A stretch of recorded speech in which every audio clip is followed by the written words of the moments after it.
The morning sun cut across the tarmac at Nellie's Air Force Base outside Las Vegas, Nevada. Major Sarah Chen stood beside her. Thunderbolt II, the same aircraft she'd flown for 9 years, and ran her gloved hand across the worn fuselage. The plane was a warbird, ugly to most people, beautiful to her. At 42 years old, Sarah had the kind of face that didn't match what people expected from a fighter pilot. She was small-framed, with dark eyes and black hair pulled tight in military regulation. Her mother was Chinese. Her father was Irish. She'd grown up in a quiet suburb of Denver, Colorado, where her neighbors had never given her much thought. But this morning, like most mornings before a mission, her thoughts weren't on the suburbs or her neighbors. They were on the sky. They were on duty. They were on staying alive. Sarah's crew chief, a young man named Rodriguez, jogged up to meet her with a clipboard. He was 26, Puerto Rican, and he loved that A-10 like it was his own child. "Good morning, Major," Rodriguez said.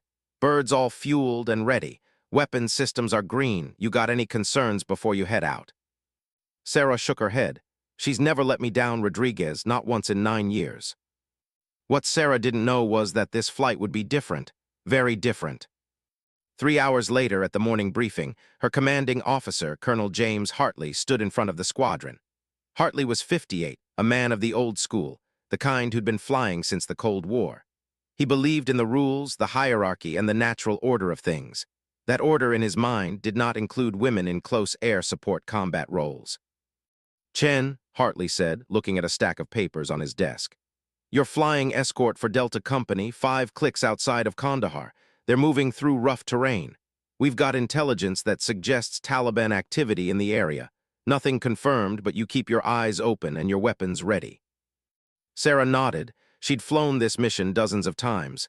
The A-10 wasn't fast, wasn't sleek, wasn't the kind of plane that made headlines. But it could take a beating. It could deliver accurate firepower when ground troops needed it most. It could get you home. "Understood, sir," Sarah said. Hartley looked up from his desk, and his jaw tightened. There was something in his expression that made Sarah pause. "I'll be honest with you, Chen," he said. "Command has been pushing me to justify why we need A-10 pilots anymore. They want faster jets, drone strikes, precision missiles. They say the A-10's obsolete. And every time something goes wrong, every time we lose someone," he trailed off. "Every time they use it as ammunition to cut the program." "I understand, sir," Sarah said quietly. "Do you?" Hartley leaned back in his chair. "Because if something happens out there today, if you make a mistake, if anything goes sideways, it's not just your record. It reflects on all of us, on the whole unit. You understand me?" "Yes, sir." But what Colonel Hartley didn't say out loud was what everyone in the squadron already knew. Sarah was the only woman A-10 pilot in her squadron. She was good at her job, better than good. She had perfect flight records, perfect weapons accuracy, perfect decision-making under pressure. But she was still the woman, the one who didn't belong, the one who'd had to fight for every inch of respect. That afternoon, Sarah sat in the pilot-ready room with her wingman, Captain Marcus Webb. Marcus was 34, white, from Texas, and he'd flown with Sarah for the past 3 years. They had an understanding. He didn't treat her like she was made of glass, and she didn't treat him like he was trying to prove something. They were professionals. "You good?" Marcus asked, strapping into his gear. "I'm good," Sarah said. "Standard escort mission, in and out." "Hartley got you wound up about something." Sarah shook her head. "Just the usual, justifying the A-10's existence." Marcus laughed. "That's been going on since before we both enlisted. Ignore him. The A-10's got teeth when it needs them. Everybody knows that." An hour later, Sarah was in the sky. Her A-10 thundered through the Afghan airspace with Marcus in formation beside her. Below, the desert stretched out in browns and tans and grays, a landscape that had seen more war than most people could imagine. The radio crackled with Delta Company's location, their situation report, their status. Everything seemed normal. Sarah had flown this route enough times to recognize the landmarks. The valley was narrow here, with rocky ridges rising on both sides. It was good terrain for ground troops. It was also good terrain for ambushes. As they approached Delta Company's position, Sarah's instincts kicked in. Something felt off. She couldn't explain it. The radio traffic seemed too quiet. The ground below seemed too still. "Delta Company, this is Shadow Lead," Sarah said into her radio. "We're on station. Do you have visual contact with the target area?" There was a pause, longer than normal. "Shadow Lead Delta Company," came the response. We have contact, multiple contacts. They're coming from the northern ridge." Everything happened very fast after that. One moment, Sarah was flying stable, providing cover. The next moment, the sky lit up with anti-aircraft fire. It wasn't Taliban militia. It was organized. It was heavy. It was the kind of fire that shouldn't have been there according to their intelligence briefing. "Delta Company is taking heavy fire," the radio crackled. "We need close air support now." Sarah banked hard left, pushing her A-10 into a combat dive. Every instinct in her body told her to line up on the target, to use the Gatling gun to protect those soldiers on the ground. That's what she did. But as she came around for her first gun run, the anti-aircraft fire found her. The impact threw her sideways in her seat. Alarms started screaming. Red lights filled her cockpit. She felt the hit, a physical jolt that went through her entire body. "Shadow Lead is hit," Sarah reported, her voice steady even as her heart was racing. "Taking fire, continuing mission." The A-10 could take punishment. Its armor plating was legendary, but this wasn't a lucky hit. This was direct fire, calculated and precise. Sarah completed her gun run. She laid down accurate fire that forced the enemy position to go quiet. Delta Company cheered. The ground was safer now. But Sarah's A-10 was dying. She knew it. You fly something long enough, you learn to feel what it's telling you. Her hydraulics were compromised. Her left engine was losing power. Her control surfaces weren't responding the way they should. "Shadow 2, I'm heading back to base," Sarah said to Marcus. "Bird's not flying right." "Copy that," Marcus said. "I've got eyes on you." Sarah turned her A-10 toward home, toward Nellie's Air Force Base. It was 240 miles away. She had to get there. But she didn't. 20 miles from base, the second engine died. Sarah went through every restart procedure in the book. Nothing. The hydraulics were completely gone now. She was flying a wounded animal, and the animal was going down. "Mayday, mayday, mayday," Sarah said into her radio, her voice calm and professional. "Shadow Lead is losing hydraulics, both engines compromised. I'm ejecting." She felt the familiar pressure of the ejection seat igniting. She felt the rush of wind. She felt the parachute opening.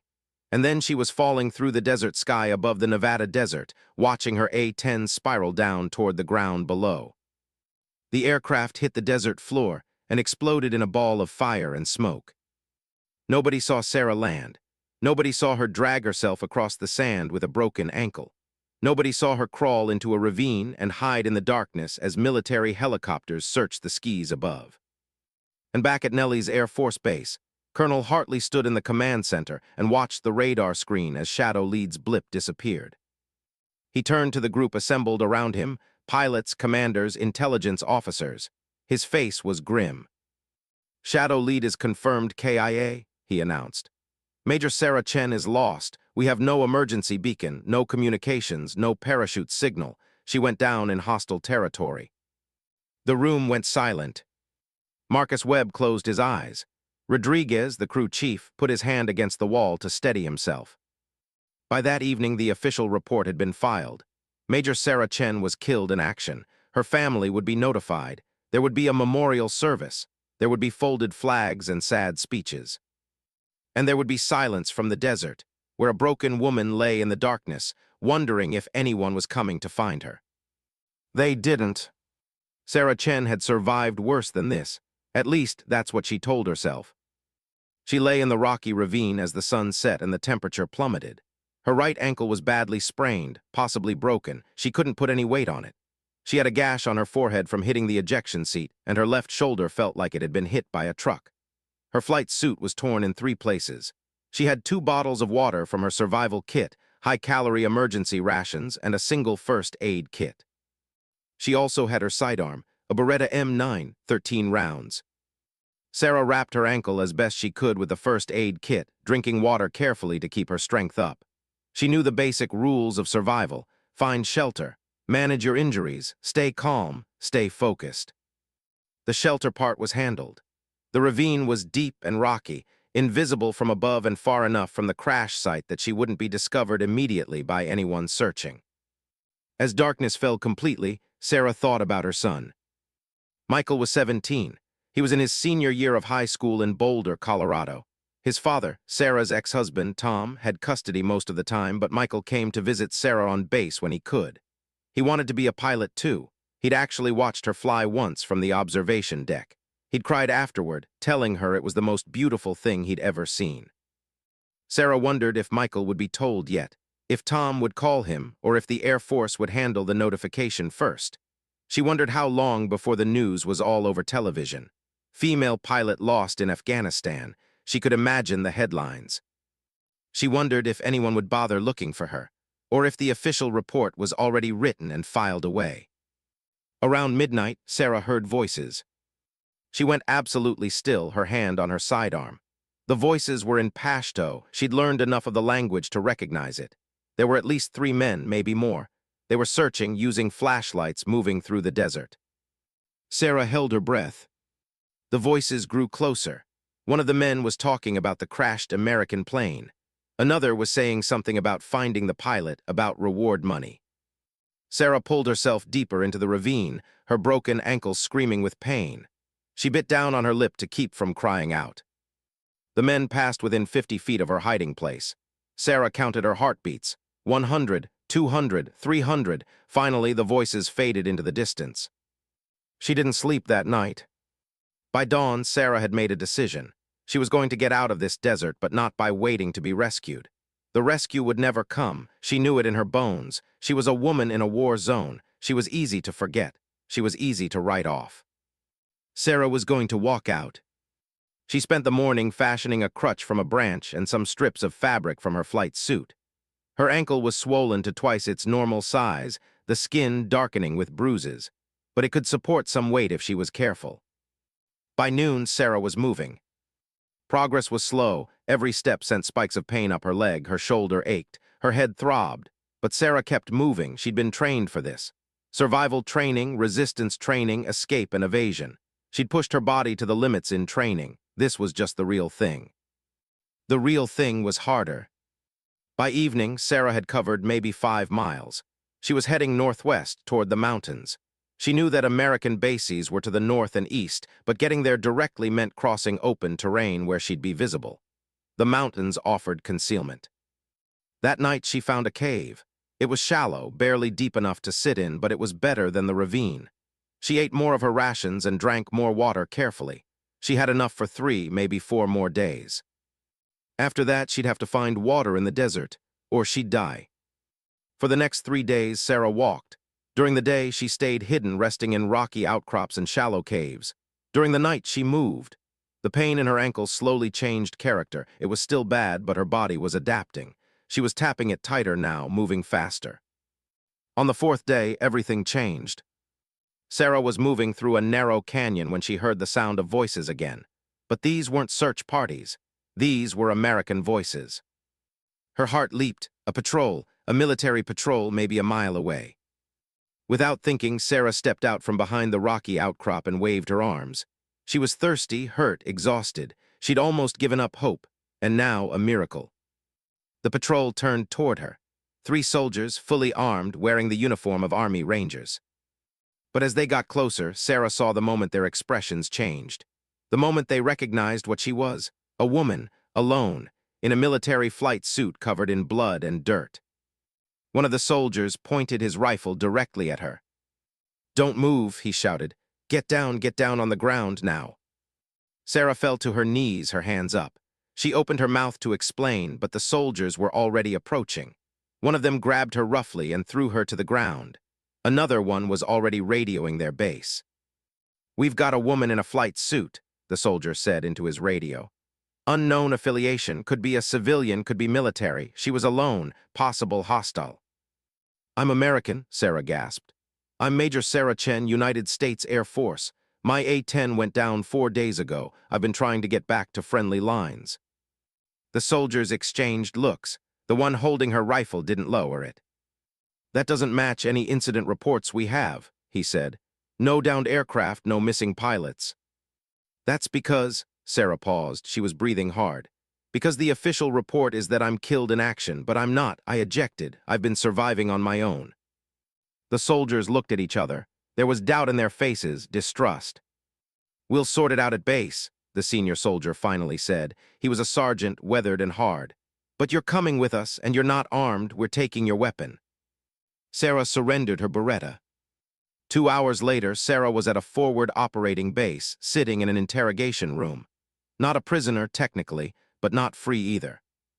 An intelligence officer, a captain named Morrison, sat across from her. He had a computer, a file, and a lot of skepticism written across his face. "Your story is interesting," Morrison said, "but we have a problem. According to our records, Major Sarah Chen was killed in action on a close air support mission 4 days ago.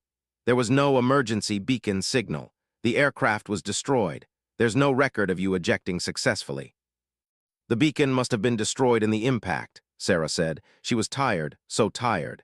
"I ejected manually. I've been on the ground for 4 days trying to get back to friendly forces." "And you expect me to believe that you, a woman with a broken ankle, managed to walk 50 miles through hostile desert terrain without any of our search and rescue teams finding you?" "I didn't stay on the roads," Sarah said quietly. "I hid during the day. I moved at night. I followed the stars toward the mountains." Morrison leaned back in his chair. "That's a very romantic story, Major, but the problem is we don't have search and rescue teams looking for you, because you're officially dead." The words hit Sarah like a physical blow. "What do you mean?" she asked. "I mean that Colonel Hartley filed your death report 4 days ago. Your body hasn't been recovered, but the assumption is that you went down in enemy territory and were either killed by the impact or captured and executed. The official report is already in the system. Your next of kin has been notified." Sarah felt the room spin slightly. "My son," she said. "Have they notified my son?" "Your mother was listed as next of kin," Morrison said, checking his file. "She's been notified." Sarah closed her eyes. Her mother, who was 73 years old, who had a heart condition, who had already lost her husband 15 years ago. She'd been told that her daughter was dead. "We need to tell them," Sarah said. "We need to contact Colonel Hartley, contact the base. I'm alive. I'm sitting right here." Morrison nodded slowly. "We'll sort it out, Major, but there's a process. We need to verify your identity, check your story, make sure you're who you say you are." "Of course I'm who I say I am," Sarah said, frustration creeping into her voice. "Check my DNA, check my fingerprints, do whatever you need to do, but I'm Major Sarah Chen and I'm alive." But even as she said it, Sarah was beginning to understand something. It was going to be complicated to come back from being dead. Very complicated. And in the military, complicated things had a way of disappearing into bureaucracy and red tape. Nellie's Air Force Base was draped in grief. The memorial service for Major Sarah Chen was scheduled for 1 week after her death, giving family time to travel. Michael arrived with his father from Colorado. Sarah's mother came from her small house in Fort Collins, where she'd lived for the past 20 years. Michael was devastated. He stood in the base chapel in his best civilian suit, something he rarely wore, with red-rimmed eyes and a lost expression on his young face. His father, Tom, had his arm around him, but there was nothing Tom could say to make this better. Sarah's mother, Eleanor Chen, sat in the front row. She was a small woman, elegant in her grief, her silver hair perfectly arranged. She'd asked to see Sarah's commanding officer before the service. Colonel Hartley met with Eleanor in his office. He expressed his condolences in the formal way that military officers do, carefully chosen words that acknowledge loss without admitting responsibility. "Your daughter was an exceptional pilot," Hartley told her. "She died doing what she loved, protecting the soldiers on the ground. There's no higher honor than that." Eleanor nodded, listening politely, but her eyes were sharp and intelligent. "Major Chen had a perfect record," Eleanor said.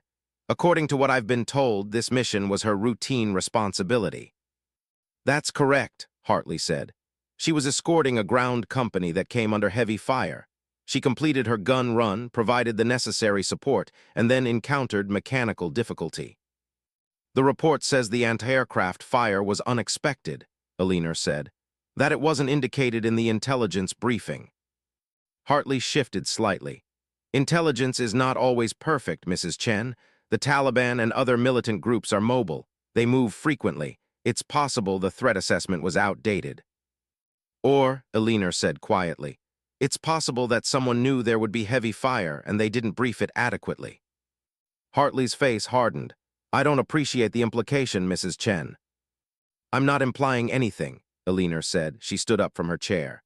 I'm asking, was my daughter's mission properly planned? Was all available intelligence shared with her before she flew?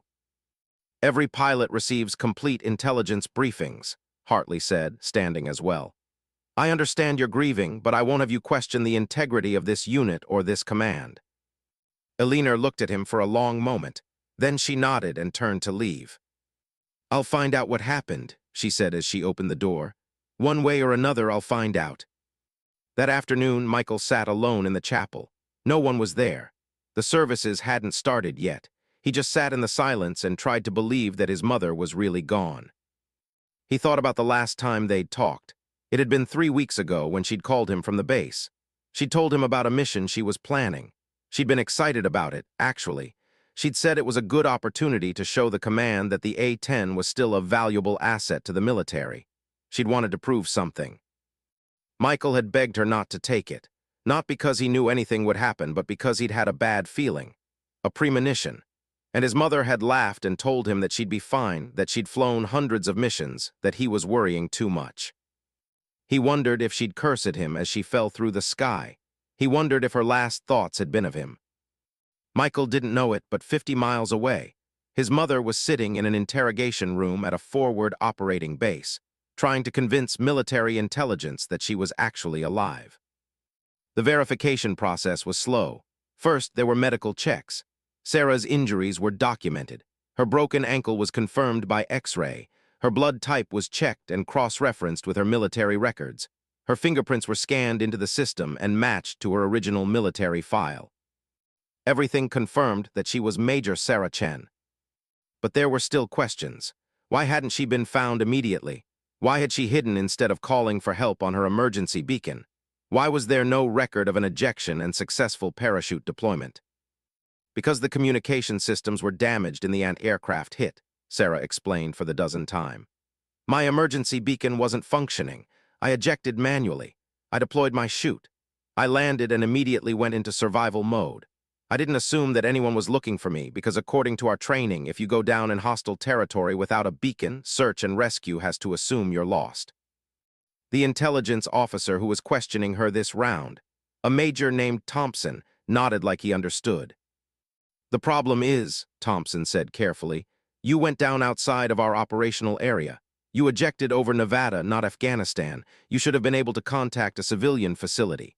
There should be a paper trail. My communication systems were completely fried, Sarah said, and I landed in the middle of the desert. There are no civilian facilities within 30 miles. I did what my training taught me to do. I survived and I evaded and I made my way to friendly forces. And now, Thompson said, we have to figure out what to do with you. What to do with me? Sarah repeated. I'm not sure what you mean. I'm an American military officer. I should be processed back to my unit. They should know I'm alive. Thompson closed his folder slowly.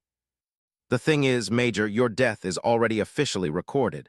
The paperwork has been filed. Your family has been notified. Your unit has already begun the process of transitioning your position. If we suddenly declare you alive, it creates a lot of complications. Sarah felt a chill run down her spine. Complications? She said. I don't care about complications. I'm alive. I need to contact my unit, my family, my son. I'm sure there have been plenty of cases where downed pilots were found after their death had been reported. Of course, Thompson said, but this is different. How is it different? Sarah's voice was rising. I'm sitting right here, I'm breathing, I'm talking, I'm alive. Thompson leaned forward, and there was something sad in his expression. Because, Major, in the current political environment, the A-10 program is under review. There's a significant push from higher command to phase out the aircraft. Your death, a rare female A-10 pilot killed in combat, is actually being used as ammunition to justify that decision. Colonel Hartley used it in his briefing to command. He suggested that the A-10 is outdated and that pilots like you shouldn't be risking their lives in an obsolete aircraft. Sarah stared at him. He used my death to justify cutting the program, she said slowly. He used it as evidence, Thompson corrected. Not intentionally malicious, but yes, your death became ammunition. So what? Sarah said. So what if he used it? I'm alive now, that should change everything. Thompson picked up a phone on the desk and pressed a button. "I need to speak with Colonel Hartley," he said. "We have a situation that needs immediate attention." 40 minutes later, Colonel Hartley was in the conference room at the forward operating base, speaking over a secure video line. He looked exactly the same as Sarah remembered, stern, controlled, military to his core. "Major Chen," he said when he saw her on the screen, "this is unexpected." "Sir," Sarah said, "I need to be extracted and returned to Nellie's Air Force Base immediately. I need to contact my family. I need to." "Slow down," Hartley said. His voice was calm, but there was something else in it, something like calculation. "First, we need to confirm your identity completely. Then we need to file new reports, amend your records, and notify command. It's a process, Major. These things don't happen overnight." "Sir, I'm alive," Sarah said. "That should be the only process that matters." "Of course," Hartley said, "and it will all be straightened out. But I need to ask you something, and I need you to think carefully before you answer." Sarah waited. "In your ejection and your 4 days in the desert," Hartley continued, "did you have any direct contact with enemy forces? Did you communicate with anyone other than the Army Rangers who found you? Did you see anything that might be classified?" "No, sir," Sarah said. "I avoided all contact. I was focused on survival and reaching friendly lines." Hartley nodded slowly. "What about the incident itself?" he asked. "You said the anti-aircraft fire was unexpected. Did you observe anything unusual about the enemy position? Anything that would indicate an organized or coordinated attack versus spontaneous militia activity?" Sarah hesitated. There had been something unusual about the fire. It had been too coordinated, too knowing. Like whoever was shooting at her had known exactly where she would be and when. But she hadn't wanted to add complications to an already complicated situation. "The fire seemed organized," Sarah said carefully. "More organized than typical Taliban activity." Hartley leaned back in his chair on the other end of the video screen. "That's interesting," he said, "because we've been investigating the incident on our end. The intelligence regarding that area was indeed faulty. We're looking into how that happened and who might be responsible." Sarah waited for him to continue. "The problem is," Hartley said, "if we announce that you're alive, suddenly everyone is going to want to investigate everything about that mission. There will be questions about the intelligence, about the planning, about why you flew into an ambush. Some people might argue that if you hadn't ejected and hidden for 4 days, if instead you'd been immediately recovered, we might have discovered the intelligence failure faster." "With all due respect, sir," Sarah said slowly, "I don't understand what you're saying." "I'm saying," Hartley said, "that sometimes the appearance of competence is more important than actually being competent. Your death, tragic as it is, provided an explanation that people were comfortable with. A pilot was lost in combat. It happens. It's tragic, but it's understandable." "But I'm alive, sir," Sarah repeated. "Yes," Hartley said, "and that creates a problem that's more complex than your death ever was." There was silence on the video connection. "What happens now?" Sarah asked quietly. "Now," Hartley said, "we need to discuss what's best for everyone involved, including you. Let me make a call to command. Let me see what they say about your situation. In the meantime, Major Thompson will keep you secure and comfortable. We'll sort this out." The video connection ended. Sarah looked at Thompson. "He's going to bury this, isn't he?" Sarah said. Thompson wouldn't meet her eyes. "I don't know," he said quietly. "I hope not, but I suspect. Yes, he's going to make phone calls, and somewhere up the chain of command, someone is going to make a decision about what's best for the military, for the program, for the narrative." "And what about me?" Sarah asked. "I don't know," Thompson said again. "I'm going to do what I can on my end.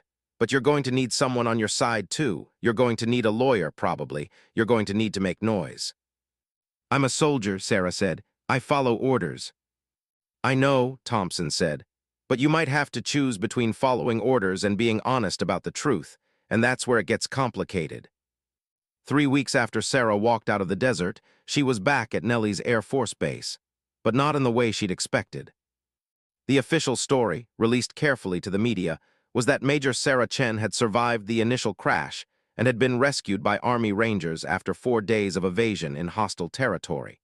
Her survival was being hailed as a testament to military training and pilot expertise.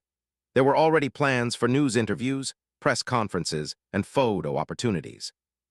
But behind closed doors, everything was different. Sarah was being held in administrative limbo. She wasn't allowed to fly. She wasn't allowed to talk to the media without an official spokesperson present. She wasn't allowed to leave the base. She was essentially in a very comfortable prison.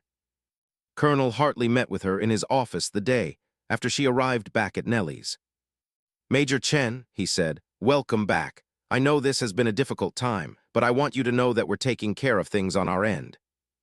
"Sir, I need to speak with my family," Sarah said.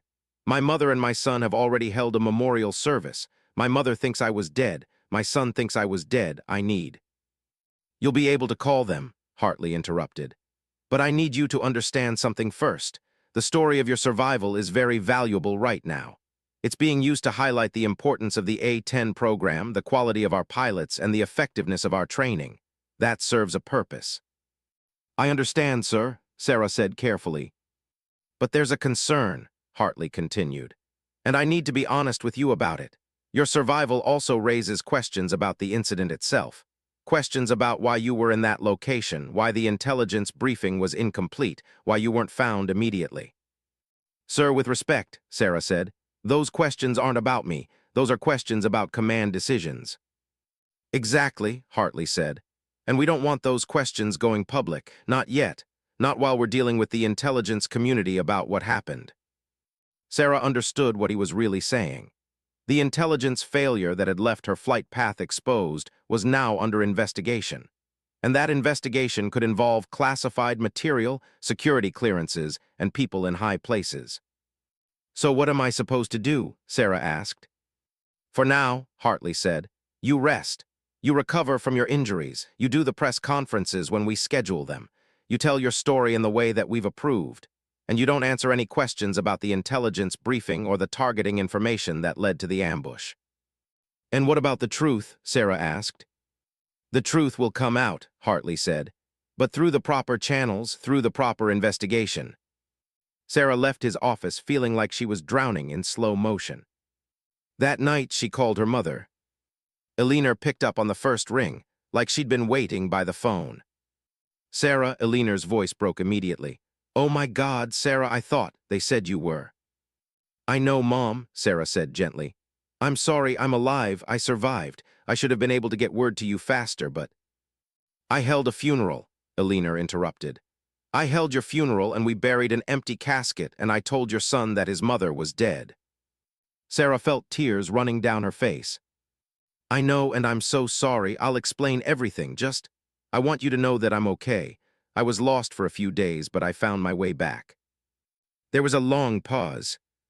"That's not entirely true, is it?" Eleanor said quietly. "I've been watching the news. They're saying you were lost for 4 days and then found by an army patrol. But they're also saying that you'd already been officially declared KIA, which means that either you weren't really lost or someone made a terrible mistake about your status." Eleanor had always been sharp. "Mom, I can't really talk about—" "Sarah, listen to me," Eleanor interrupted. "I'm a retired attorney. I spent 35 years in civil litigation. I know when someone is hiding something, and someone is hiding something about your incident. I can feel it." Sarah closed her eyes.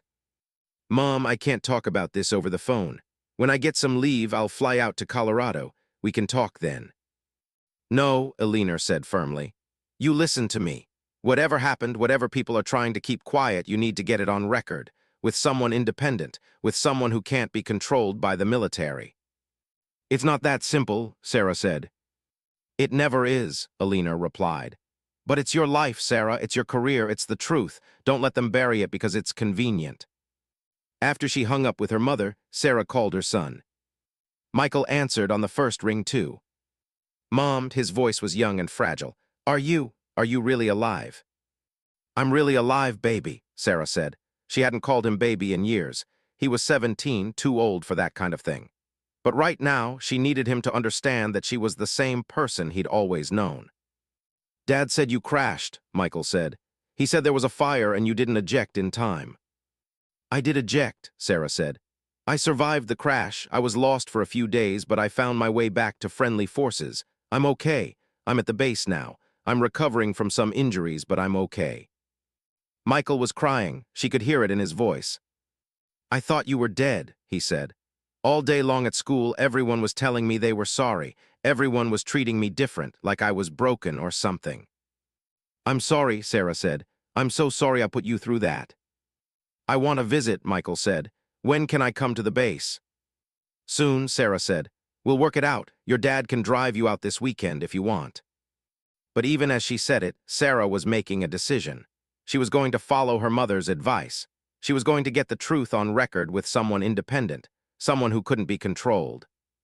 The next morning, Sarah asked for a temporary pass to leave the base. Hartley granted it. He didn't want to appear as if he was restricting her movement, which would raise more questions than it answered. Sarah drove to a lawyer's office in Las Vegas. The lawyer, a woman named Janet Morrison, specialized in military cases and was known for her independence from military influence. Sarah had found her name through an online search, but she knew from her research that Morrison had handled previous cases of soldiers whose stories didn't match the official military narrative. Sarah told Morrison everything: the incomplete intelligence briefing, the ambush, the 4 days in the desert, the return to base, the careful management of her story, the pressure not to discuss certain details. Morrison listened carefully, taking notes, asking questions. When Sarah was done, Morrison sat back in her chair. "Do you have documentation?" Morrison asked. "Medical records, flight logs, anything that proves what you're telling me." "The medical records are at the base," Sarah said. "The flight logs are at the base. The intelligence briefing is classified." "Of course it is," Morrison said. She looked at Sarah carefully. "I'm going to be honest with you, Major. What you're describing is a cover-up of an intelligence failure. That's a serious matter. But it's also a matter that involves classified information, which makes it incredibly complicated. If we go public with this, we could be looking at national security charges." "I didn't leak classified information," Sarah said. "I'm just telling you what happened to me."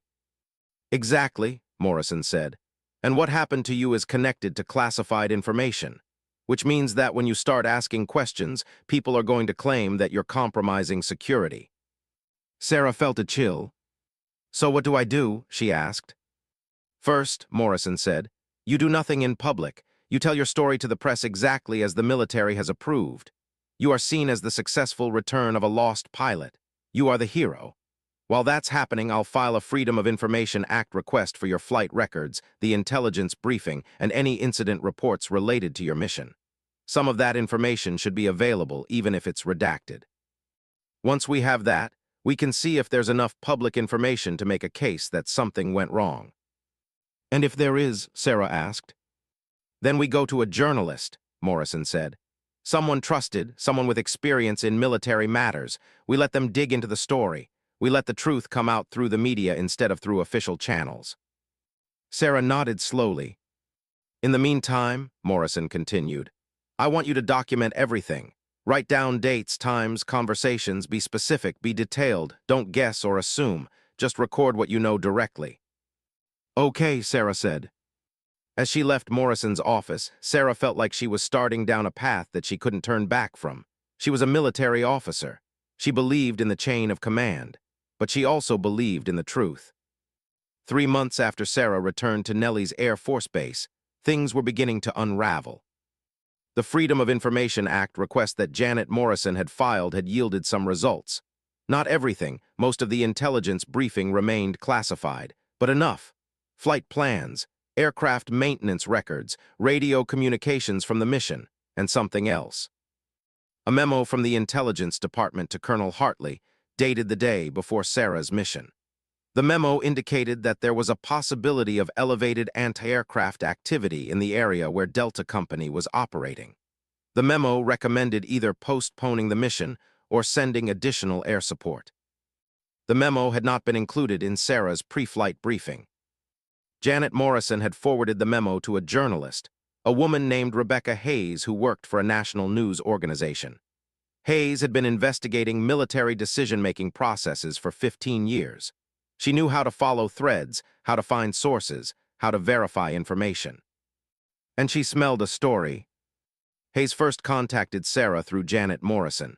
They met at a coffee shop off base, and Sarah told her everything again. Hayes recorded the conversation legally in Nevada where only one party to a conversation needs to consent to recording. Then Hayes began making phone calls. She contacted pilots who had flown with Sarah. She contacted soldiers from Delta Company who had been on the ground during the mission. She contacted intelligence analysts who had worked on the briefing. She contacted military historians who could speak to the value of the A-10 program. She built a picture. When Hayes's article was published, it was front-page news. Pilot marked KIA REVEALS military intelligence failure, the headline read. The article laid out the timeline, the memo, the missing briefing, the implications. It named Colonel Hartley by name as the commanding officer who had received the intelligence warning and made the decision not to include it in the pre-flight briefing. The article didn't accuse him of intentional malice, but it raised the question of why a commanding officer would choose to withhold critical information from a pilot flying into potentially dangerous territory. Hartley's response, when he was interviewed by the Army's Public Affairs Office, was that the memo was speculative and that the intelligence data was constantly being reassessed. He'd made a command decision that the original intelligence assessment was accurate and that the additional memo didn't warrant changing the mission plan. But the damage was done. The story had legs. Other news organizations picked it up. Journalists called for an investigation. The Army opened an official inquiry into the mission. Congressional representatives started asking questions. And Sarah found herself at the center of a maelstrom. The military tried to manage it. Sarah was presented to the press as a hero. There were interviews where she talked about her survival, her training, her determination. But the journalists kept asking about the intelligence briefing, about whether she'd felt misled, about whether she believed Hartley's decision was appropriate. Sarah answered carefully, sticking to the facts as she knew them, trying not to make accusations but also not to deny the truth. Eleanor flew out to Las Vegas and sat with Sarah through several interviews. Tom brought Michael for a weekend visit, and the three of them, Sarah, her ex-husband, and her son, had dinner together like they were still a family. "I'm proud of you," Michael said at one point during the dinner, "for telling the truth." "I'm proud of myself too," Sarah admitted. "I was scared. I didn't know what would happen if I spoke up." "What will happen?" Michael asked. "I don't know yet," Sarah said honestly. What happened was that Colonel Hartley was relieved of command pending investigation. An official inquiry was launched. The A-10 program, which had been under threat of cancellation, suddenly became a symbol of the military doing right by its pilots. Politicians and military leaders who had previously supported retiring the aircraft now talked about its importance. The narrative shifted. And Sarah, slowly and reluctantly, became the face of that narrative. 6 months after she walked out of the desert, Sarah was called to a congressional hearing. She sat in a chair in front of a panel of senators, all of whom were on the Armed Services Committee. The room was packed with journalists, staffers, military officers. She was sworn in, and then the questioning began. "Major Chen," the first senator said, an older man from Arizona, clearly sympathetic to military concerns. "Can you tell us about the intelligence briefing you received before the mission that resulted in your aircraft being shot down?" Sarah described the briefing, the mission parameters, the expected threat level, the absence of any mention of heightened anti-aircraft activity. "And did that absence concern you?" the senator asked. "In retrospect," Sarah said carefully, "yes, but at the time I trusted the intelligence briefing that I was given. I trusted my commanding officer. I flew the mission as I was instructed." "But if you'd been told about the potential for elevated anti-aircraft activity," another senator said, a woman from Connecticut, clearly less sympathetic, "would you have flown the mission differently?" "That's a difficult question to answer," Sarah said. "I would have taken additional precautions. I would have been more alert, but I don't know if I would have refused the mission or recommended postponing it. That would have been above my pay grade." "And when you returned to the base," the Connecticut senator continued, "and discovered that there had been a memo about elevated threat levels, did you question why that memo hadn't been included in your briefing?" Sarah looked directly at the senator. "I did," she said, "and I still don't have a good answer." "Did Colonel Hartley provide an explanation?" "He said it was speculative intelligence," Sarah replied. "He said command decisions had to be made with the best information available at the time." "But a memo suggesting elevated threat levels," the senator said, is evidence that the threat level was unknown, isn't it? That's why they sent a memo, because intelligence had changed. I would say yes, Sarah agreed. The hearing continued for 4 hours. Sarah answered questions about her survival, about her ejection, about her 4 days in the desert, about the Army Rangers who found her. She answered every question honestly, clearly, without embellishment or evasion.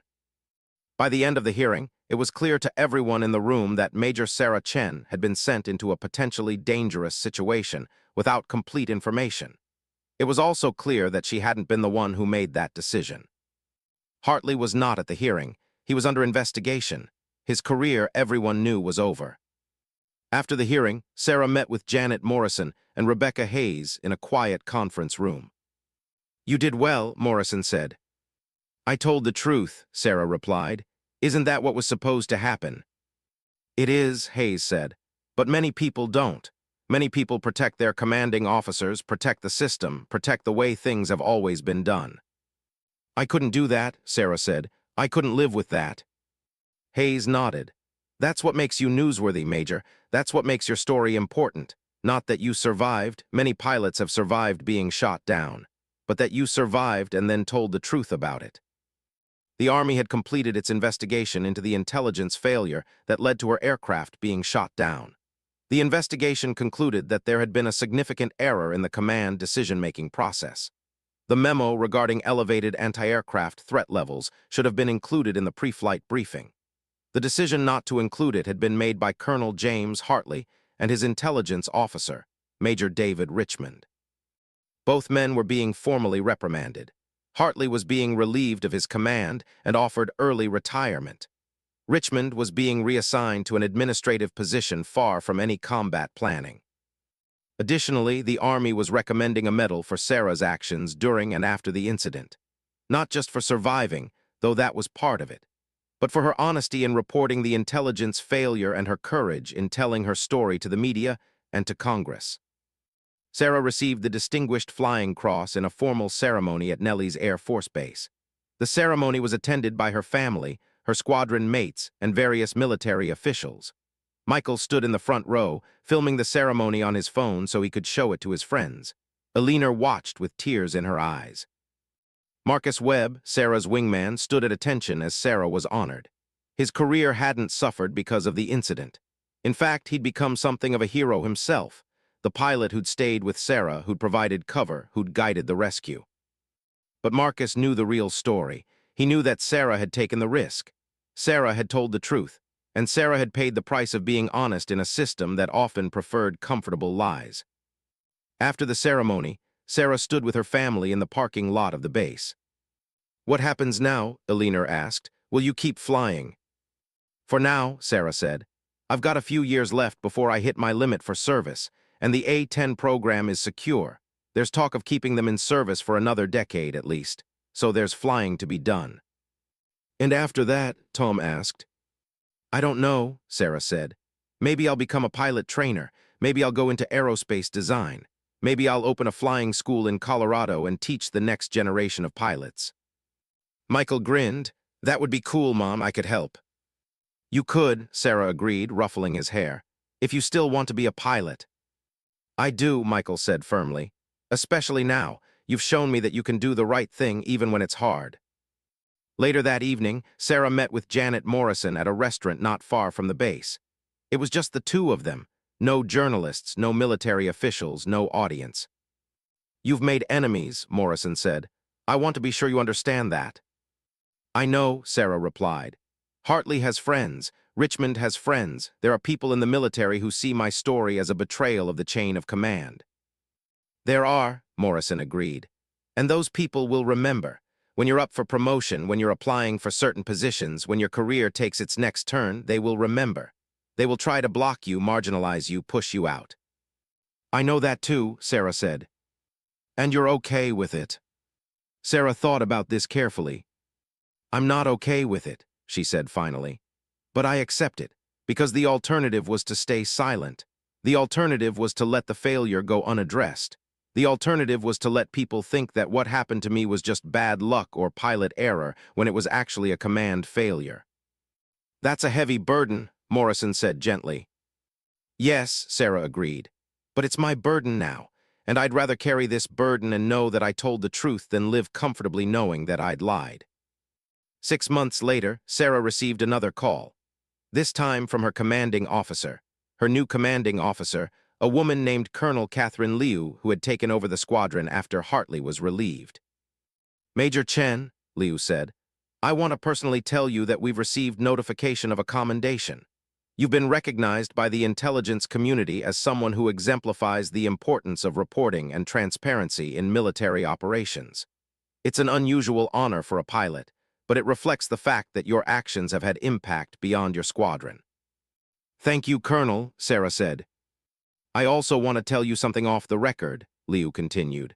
What you did took courage, not just the courage to fly into combat or to survive in the desert, but the courage to tell the truth in a system that often prefers silence. That kind of courage is rare, and it's necessary. After she hung up the phone, Sarah sat in her small room at the base and thought about everything that had happened in the past year. The crash, the desert, the return, the investigation, the hearing, the commendation. She thought about Hartley, who was now retired and living quietly in San Diego. According to news reports, his military career, which had spanned nearly 4 decades, had ended not with the respect and honor it might have achieved, but with questions and criticism. She thought about Michael, who had decided to apply to the Air Force Academy. He wanted to fly A-10s just like his mother. He wanted to be part of that community of pilots who showed courage, not just in the sky, but in telling the truth about what happened in the sky. She thought about A-10, who had gone back to practicing law on a small scale in Colorado, taking on cases where she believed the truth wasn't being told, and the system needed a voice for justice. And she thought about herself. Sarah Chen had been marked KIA, but she had emerged from the smoke and fire, and in doing so, she hadn't just survived, she had changed the system itself. One small decision, to tell the truth instead of staying silent, had rippled outward, affecting the careers of officers, the future of an aircraft program, the way Congress thought about military decision-making, and the example she was setting for a new generation of pilots. 3 years later, Sarah was promoted to lieutenant colonel. The promotion ceremony took place at Nellis Air Force Base, with many of the same people present who had been there for the Distinguished Flying Cross ceremony. Michael watched as his mother received her promotion, and he thought about how proud he was of her. Not just for the promotion, but for the woman she'd become through the entire experience. A woman who had been tested, who had faced impossible circumstances, and who had chosen to tell the truth even when it would have been easier to stay quiet. A-10 watched too, and she thought about how she'd raised her daughter to value honesty and integrity. She'd succeeded in ways she'd never imagined when Sarah was young. And Sarah, standing in her new uniform with the new rank on her shoulder, thought about the girl who nobody had believed in. The female pilot who had been mocked and underestimated. The woman who had been marked for death but had refused to die. The past year had taught her something that no training academy could have taught, that the most important mission isn't always the mission in the sky. Sometimes the most important mission is telling the truth about what happened, even when the truth is inconvenient, even when the truth costs you friendships and comfort and career advancement. Sarah had taken that mission seriously, and in doing so, she had not just saved her own life. She had helped to save the integrity of the system itself. The desert had tried to kill her, but she had survived, and the truth had survived with her.